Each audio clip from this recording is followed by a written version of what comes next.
Windows 8లో ఒక యాప్ని ఎలా క్లోజ్ చేయాలి, అట్లనే కంప్యూటర్ని ఎలా షట్ డౌన్ చేయాలి అనేది ఇప్పుడు చూద్దాం. మరి ఇక్కడ స్టార్ట్ స్క్రీన్లో ఏదో ఒక యాప్ తీసుకోండి. మరి యాప్ ఎంటైర్ స్క్రీన్ ఆక్యుపై చేస్తుంది. విండోస్ 8లో ఈ క్లోజ్ బటన్స్ ఇట్లాంటివేమీ ఉండవు. కాబట్టి మీకు మౌస్ని పైకి తీసుకెళ్ళగానే ఆటోమేటిక్గా హ్యాండ్ సింబల్ అనేది రావడం జరుగుతుంది. చూడండి, హ్యాండ్ సింబల్. ఈ హ్యాండ్ సింబల్ వచ్చినప్పుడు క్లిక్ చేయండి. అట్లనే మౌస్ని హోల్డ్ చేసి అట్లనే పట్టుకొని కిందకి డ్రాగ్ చేసి కిందకి వదిలేసేయండి. పైనుంచి కిందకి డ్రాగ్ చేసి వదిలేసినట్లయితే యాప్ క్లోజ్ అయిపోతుంది.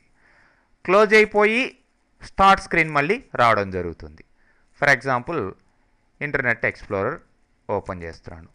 మరి దీన్ని క్లోజ్ చేయాలని click and drag it down, start screen రావడం జరుగుతుంది.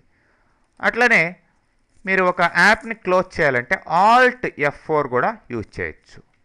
ఆల్ట్ F4 అంటే కీబోర్డ్లో ఆ యాప్ క్లోజ్ అయిపోతుంది, స్టార్ట్ స్క్రీన్ మళ్ళీ మీకు కనిపించడం జరుగుతుంది.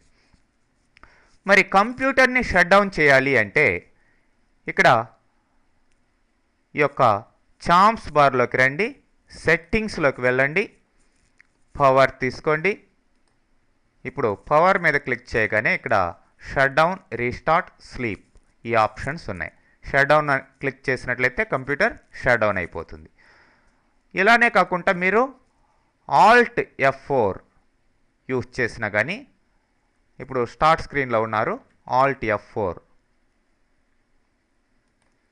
ఇక్కడ ఏ యాప్ లేదు కాబట్టి ఆల్ట్ F4 పనిచేయటం లేదు.